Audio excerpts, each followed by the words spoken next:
पूर्णिमा के दिन, चैत्री पूर्णिमा के दिन श्री हनुमान जी महाराज का प्रागट्य हुआ। फिर गतिमान, रतिमान, मतिमान, कैतुमान, रतिमान, ऐसे हनुमान जी के 5 भाई और जन्म, तो 6 भाइयों का जन्म हुआ है। 6 भाई, भगवान का भी कम नहीं देता, अधिक देता। और आज भी नियम है महाराज, जिसकी फैक्ट्री नहीं चलती हो, प्रॉपर्टी की आप खरीदारी बेचादारी करते हो, प्रॉपर्टी से जुड़ा हुआ काम करते हो, या लोहे से जुड़ा हुआ करते हो, या फैक्ट्री आदि का कर्म करते हो, कोई मैन्युफैक्चरिंग करते हो, वो नहीं चल रहा, तो हनुमान जी के उल्टे पांव का सिंदूर लीजिए और हनुमान जी के दूसरे नंबर के भाई गतिमान का नाम लीजिए। किसका नाम लेना है? गतिमान। गतिमान का नाम लेकर फैक्ट्री के बाहर या फैक्ट्री पर एक स्वस्तिक का निर्माण कर दीजिए, हनुमान जी के उल्टे पांव के सिंदूर और गतिमान का नाम लेकर। कभी आपकी फैक्ट्री कोई काम नहीं निकालेगी, उन्नति की ओर ही निकल जाएगी, कभी घाटे की ओर नहीं जाएगी। गतिमान का नाम, रतिमान, केतुमान, मतिमान, ये जितने भी नाम है हनुमान जी के भाइयों के, ये सब कल्याण करते हैं। एक एक नाम कल्याण करते हैं महाराज, एक एक।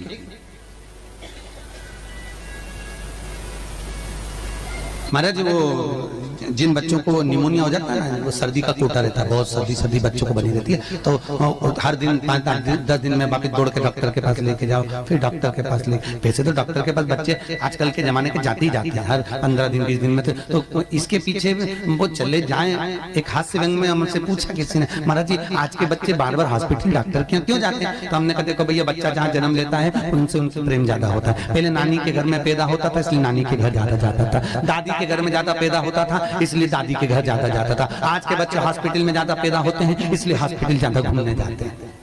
ये हास्य। पर यदि बच्चे को सर्दी ज्यादा होती है, निमोनिया ज्यादा होता हो, ठंडा का कोटा ज्यादा रहता हो, तो पीपल के 5 पत्ते महाराज उस पर घृत लगाकर हनुमान जी के तीसरे नंबर के भाई व्रतिमान का नाम लेकर, व्रतिमान का नाम लेकर बच्चे की छाती पर एक वस्त्र से उसको बांध दीजिए, रात्रि भर बंधे रहने दीजिए महाराज। और बांधना कौन से दिन है? 12 तिथि को, बस एक बार बांधना, उसके बाद सर्दी का कोटा नहीं रहता महाराज, बच्चा स्वस्थ अपने आने में। व्रतिमान हनुमान जी महाराज के जितने भी भाई हैं, सबका आनंद सुख चरणारविंद का सुख देने वाला भगवान श्री हनुमान जी महाराज चैत्र की पूर्णिमा के दिन प्रकट होते हैं। महाराज पवन तनय संकट हरन मंगल मूरत रूप, राम लखन सीता सहित हृदय बसौ सुर। श्री हनुमान जी महाराज का प्रागट्य होता है, चारों तरफ सुख ही समाहित हो जाता है, आनंद ही आनंद स्थापित हो जाता है चारों। अब दोनों में अंतर देखिए। हनुमान जी की जब स्तुति गाई जाती है तो बोला जाता है विद्यावान गुणी अति चातुर। फिर से बोलो एक बार लाइन से, विद्यावान गुणी अति चातुर। हनुमान जी विद्यावान थे और लंका का राजा रावण विद्वान था। क्या था? जम के बोलो विद्वान। ये विद्यावान, वो विद्वान। तो एक प्रश्न सामने खड़ा होता है कि विद्यावान और विद्वान में क्या अंतर है? हनुमान जी विद्यावान गुणी अति चातुर, रावण विद्वान, तो दोनों में अंतर क्या है? विद्वान ये भी विद्वत्ता से विद्वत्ता, वो भी पढ़ा लिखा, ये भी पढ़ा लिखा। अष्ट सिद्धि नवनिधि उनके पास में, इसके पास। तो फिर अंतर क्या है? तो शिव महापुराण की कथा कहती है, जिस व्यक्ति को पढ़ कर विद्या अर्जन कर खूब पढ़ाई करते करते अच्छा पद जब मिल जाता है और उसको जब अहंकार आ जाता है तो वो विद्वान हो जाता है। और जिसको पढ़ कर खूब अच्छी सिंहासन भी मिल गया, उसके बाद भी उसका चित्त वृत्ति नम्र होता चले जाता है, तो वो विद्यावान हो गया। विद्वान में अहंकार है, विद्यावान में नम्रता है। बहुत ध्यान देना हमारा। कई लोगों को पढ़े लिखते इतने अप टू डेट बन के हमारे बराबर कोई अहंकार आ गया। मतलब तुम विद्वान हो, बहुत विद्वान हो, मना नहीं है, तुम्हारे में विद्वत्ता की कमी नहीं है, सारे वेद पुराण शास्त्र सब तुम्हारे में भरे हुए हैं, सारी पढ़ाई लिखाई तुमने भरी हुई है, तुम बहुत विद्वान हो। पर विद्वत्ता अहंकार को लेकर जाती है, और विद्यावान का जो विद्या को ग्रहण करता है उसके भीतर नम्रता आती चली जाती है। नम्रता, कोई कोई व्यक्ति ऐसा होता है जिसके पास भगवान पैसा खूब देता है तो उसको नम्रता देता है, खूब नम्रता, इतना प्रेम से बोलेगा, इतना मीठा बोलेगा, और बोले साहब और मेरे लिए कोई सेवा हो तो बता दो, और बोलिए साहब, इतनी नम्रता। और किसी किसी के पास में अहंकार इतना ज्यादा आ जाता है धन के साथ में कि वो किसी गिनते ही होगी नहीं, बिल्कुल ऐसा लगे जैसे भेरू पे सिंदूर चढ़ा, एकदम गिनते। तो दोनों में अंतर है, दोनों। नम्रता अगर आपके भीतर पढ़ाई लिखाई के साथ में, विद्या के साथ में आ रही है तो समझ कितना सुंदर कहा रामकृष्ण परमहंस जी ने। रामकृष्ण परमहंस जी से स्वामी विवेकानंद जी ने पूछा, आपकी निगाह में खूब पढ़ा लिखा व्यक्ति कैसा होता है? रामकृष्ण परमहंस कहने लगे, जीरो। कैसा होता है? शून्य। स्वामी विवेकानंद ने फिर रामकृष्ण परमहंस से पूछा, आपकी दृष्टि में बहुत पढ़ा लिखा, बहुत पैसे वाला धनपति व्यक्ति कैसा होता है? रामकृष्ण परमहंस जी ने कहा, डबल शून्य, डबल जीरो। स्वामी विवेकानंद जी ने फिर पूछा रामकृष्ण परमहंस जी से, गुरुदेव आपकी दृष्टि में पढ़ा लिखा व्यक्ति, बहुत धनपति, सब ज्ञान में निपुण, वो व्यक्ति कैसा होता है? रामकृष्ण परमहंस ने कहा, ट्रिपल जीरो, 3 शून्य। स्वामी विवेकानंद ने कहा, गुरुजी अगर ये सब शून्य की गिनती में आ गए तो कीमत किसकी होगी? रामकृष्ण परमहंस जी ने कहा, सारे ज्ञान प्राप्त करने के बाद जो झुकना नहीं जानता, नम्रता नहीं जानता, वो जीरो के बराबर ही होता है। और जिसके पास में धन भी है, विद्या भी है, सारी निपुणता है, और जिसके भीतर नम्रता बनी हुई है, उसके आगे एक लगा दिया जाए तो वो करोड़ों की गिनती में हो जाता है। उसके आगे एक का कई लोग बड़ी अभिमतता में जीते हैं, मैं मेरे बराबर कोई नहीं। और जो मैं करके मर जाता है, अगला जन्म बकरा बकरी का हो जाता है, मैं करता फिरता है। छुपकली और बकरा बकरी दोनों पहचान जाओ, बहुत परिचित है। तुम्हारे दरवाजे पर कोई बकरा बकरी दिखे तो समझ लेना तुम्हारा रिश्तेदार आया है। मैं करके मर गया, मेरा घर, मेरी परिवार, मेरा कुटुंब, मेरी घर, मेरी गाड़ी, मेरा बंगला, मेरा मेरा मेरा करके मरा, बकरा बकरी। मैं तत्व में अभिमतता।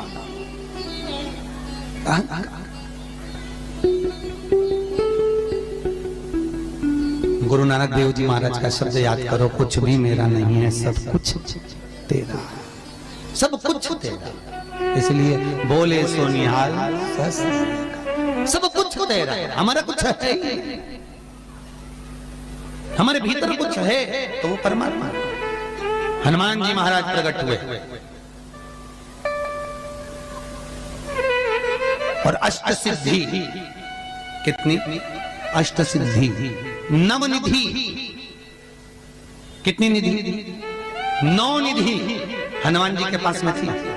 अष्ट सिद्धि 9 निधि, और उस 9 निधि में सबसे ज्यादा सुंदर निधि जो दुनिया के हित की है वो है नील निधि।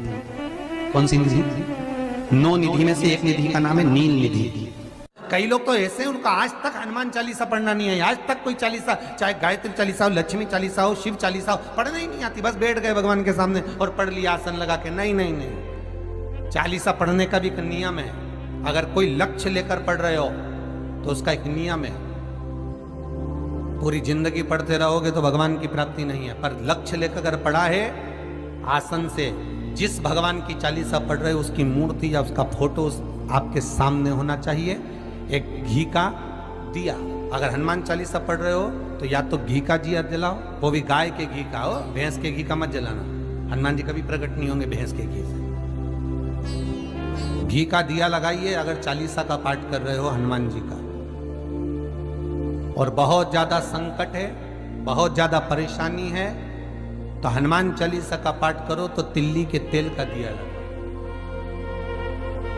काली तिल के तेल का दिया, तिल का तेल का दिया हनुमान जी के सामने आसन बिछाकर, बहुत तकलीफ है तो 3 पाठ प्रतिदिन करो और एक आसन से जितने समय 9 बजे अगर आप बैठते हो पाठ करने तो 9 बजे ही बैठना है। 11 दिन तक प्रतिदिन 3 पाठ रोज करो। एक पानी का लोटा, कलश, तांबे का जल अर्थात तांबे का लोटा हो, स्टील का लोटा हो, तुम्हारे पास जो कलश हो उसमें जल भरकर एक सिक्का उसमें पटक कर, एक लौंग पटक कर प्लेट से ढक कर रख दो और प्रतिदिन बस टाइम पर बैठकर पाठ करो। 11 दिन पूर्ण होंगे, जिस कामना से आपने पाठ करा है बस वो सिक्का, वो लौंग कलश में से निकाल लो, जल का आचमन करो और जिस काम के लिए करा है वो जल उस प्रयोग में ले लो।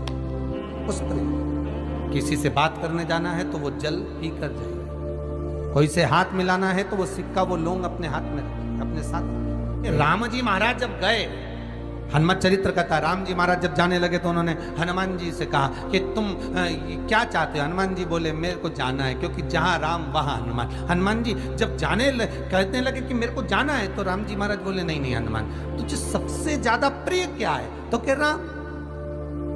तो हनुमान तू कह रहा है सबसे ज्यादा प्रिय है राम प्रिय है, तो एक बार जिस समय देवऋषि नारद का अपमान हुआ, विश्वामित्र बाबा का अपमान हुआ, उस समय पर एक राजा ने जब अपमान करा तो तूने उसको राम नाम लिखकर एक जगह पर बिठा दिया और कहा कि तू राम नाम जपते रहे। उसने राम नाम जपा। तब हनुमान याद कर, मेरे सम्मुख में तू खड़ा था और युद्ध होने वाला था, तो तूने क्या कहा था?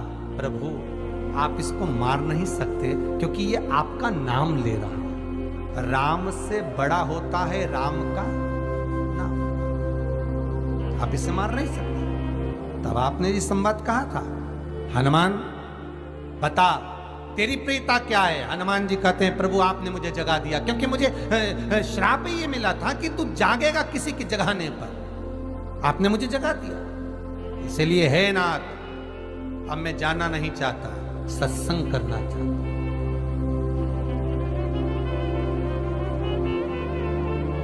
श्री राम जी का चरित्र, अब मैं सत्संग करूंगा, भजन करूंगा, नाम जाप करूंगा।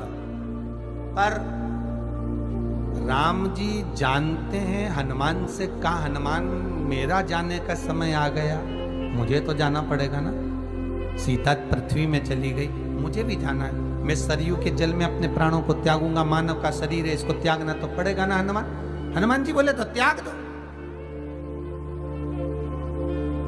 त्यागने में क्या दिक्कत है, त्यागो आप तो। पर दिक्कत एक बहुत बड़ी है।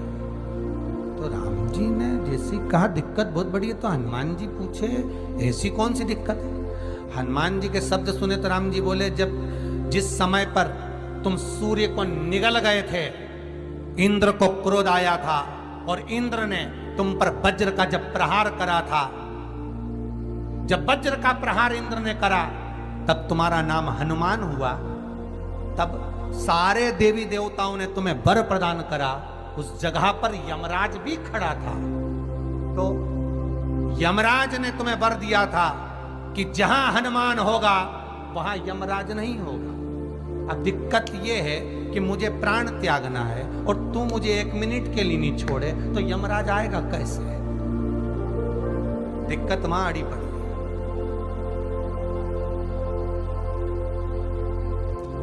हनुमान जी मुस्कुरा के बोले राम जी महाराज से, प्रभु मैं आपके बिना रह नहीं सकता। तो राम जी बोले मैं भी जानता हूं कि तू मेरे बिना नहीं रह सकता, पर एक काम तो कर सकता है ना। क्या? मैं अगर कोई काम बताऊंगा तो तू करेगा कि नहीं करेगा? हनुमान जी बोले आपका काम और मैं ना करूं, ऐसा कभी हुआ है? जरूर करूंगा। ठीक है। बस अब राम जी महाराज ने सोच लिया कि हनुमान को जाने से पहले काम पर लगा। अब वो कौन सा काम था? बोलो रे भाई। हनुमान जी को कहां काम पर लगाया राम जी ने? किस जगह पर काम पर लगाया? अरे सभी ने रामचरितमानस सुनी है, खूब सुनी, जल्दी बताओ। राम जी महाराज ने प्राण त्यागते समय सरयू जी में प्राणों को देते समय राम जी ने हनुमान जी को किस काम में लगाया था कि राम जी ने अपने हाथ की एक मुद्रिका जिस पे राम लिखा हुआ था, वो मुद्रिका एक अयोध्या की एक सरंग में जमीन में डाल दिया और हनुमान से कहा जा जरा ढूंढ के लेके आ, मैं अभी घूम कर आया। और हनुमान जी तलातल रसातल भूमि के नीचे पताल में चले गए उस मुद्रिका को ढूंढने के लिए जिस पे राम लिखा है। और हनुमान जी पूछते भी जा रहे राम कहाँ है, राम की मुद्रिका पड़ी थी, राम की अंगूठी है। अब राम का ही सत्संग करते करते जा रहे और राम जी चले गए सरयू, क्योंकि हनुमान अगर होगा तो यमराज नहीं आ सकता। हनुमान को यहां से हटाना पड़ेगा तब यमराज लेने के लिए आ सकता, तब यम आए। और क्योंकि यम अपने नियम को धारण करेगा, चाहे कृष्ण हो चाहे राम। वास्तु के हिसाब से केवल एक दीवार ऐसी होती है जहां पर हनुमान जी का चित्र लगाया जाता है। चाहे तुम पर्वत उठाने वाला चित्र लगाओ हनुमान जी का, चाहे बैठे हुए लगाओ, चाहे रामायण पढ़ने वाला लगाओ, चाहे लंका दहन करने वाला लगाओ, चाहे राम नाम जपने वाला लगाओ, चाहे लक्ष्मण को संजीवनी देने वाला लगाओ, चाहे मौन मुद्रा में लगा दो, चाहे स्तुति में लगा दो, चाहे भजन में लगा दो। हनुमान जी का कोई भी चित्र लगता है तो ना पूरब में लगेगा, ना पश्चिम में लगेगा, ना दक्षिण में लगेगा। हनुमान जी का अगर चित्र लगता है तो उत्तर की दीवार में दक्षिण को देखते हुए लगता है, केवल एक ही स्थान। जैसे पूर्वजों के चित्र को, पितरों के चित्र को, गए हुए हमारे जीवों के चित्र को दक्षिण में विराजमान किया जाता है, उसी तरह हनुमान को उत्तर में विराजमान कर कर दृष्टि दक्षिण में कर दी जाती है। घर में हनुमान जी के जितने फोटो होते हैं उसको केवल दक्षिण दिशा में लगा और उत्तर दिशा में लगा बिठा देते हैं, और दक्षिण की ओर उनकी दृष्टि होना चाहिए, दक्षिण की ओर उनका मुख होना चाहिए। क्यों महाराज, अगर व्यक्ति के जीवन में कोई बीमारी आने वाली है, व्यक्ति के जीवन में कोई रोग आने वाला है, व्यक्ति के जीवन में अगर कोई कष्ट आने वाला है, व्यक्ति के जीवन में अगर कोई परेशानी आने वाली है, व्यक्ति के जीवन में कोई एक्सीडेंट का योग भी बनने वाला है, तो शास्त्र कहता है वो दिशा दक्षिण से ही बनता है। ये दक्षिण जो दिशा है ये यम की दिशा है महाराज। यहां संपूर्ण परिवार के साथ यमराज अपने आनंद में निवास करता है। और जब हमारे घर में, हम ये नहीं कह रहे कि आप हनुमान जी का फोटो लगाओ, हम ये भी नहीं कह रहे, आपके घर में हो और आपने अगर विराजमान कर कर रखा है किसी दिशा में, तो हमारा तो निवेदन रहेगा, अभी तक आपने अगर जैसा रखा पर एक बार दिशा बदल कर देखना कि रोग, बीमारी, कष्ट, दुख, तकलीफ में आपको लाभ मिला कि ना मिला। हनुमान जी ने केवल दक्षिण दिशा की ओर अगर मुख कर कर हमने विराजमान कर दिया, फोटो ही विराज दिया। हम ये नहीं कहेंगे आपसे कि आप बाजार से फोटो खरीद कर लाओ फिर लगाओ, नहीं, आपके घर में हो तो आप लगा दीजिए। श्री शिवाय नमस्तुभ्यम, हर हर महादेव। 12 अप्रैल के दिन हनुमान जयंती है। हनुमान जयंती के दिन किए जाने वाले विशेष उपाय पूज्य गुरु जी पंडित प्रदीप मिश्रा जी के द्वारा कथा में बताया गया उपाय पूज्य गुरु जी पंडित प्रदीप मिश्रा जी अपने कथा में बताए हैं। हनुमान जयंती के दिन किए जाने वाला विशेष उपाय, हनुमान जी के तस्वीर किस दिशा में रखना चाहिए और कौन सी दिशा में रखने से हर मनोकामना पूर्ण होता है। तो आशा करती हूँ यह वीडियो पसंद आई होगी। वीडियो पसंद आई होगी तो वीडियो को लाइक करें, और हमारे YouTube चैनल पर नए हैं तो चैनल को सब्सक्राइब कर लें, और कमेंट में ओम नमः शिवाय लिखना ना भूलें। धन्यवाद।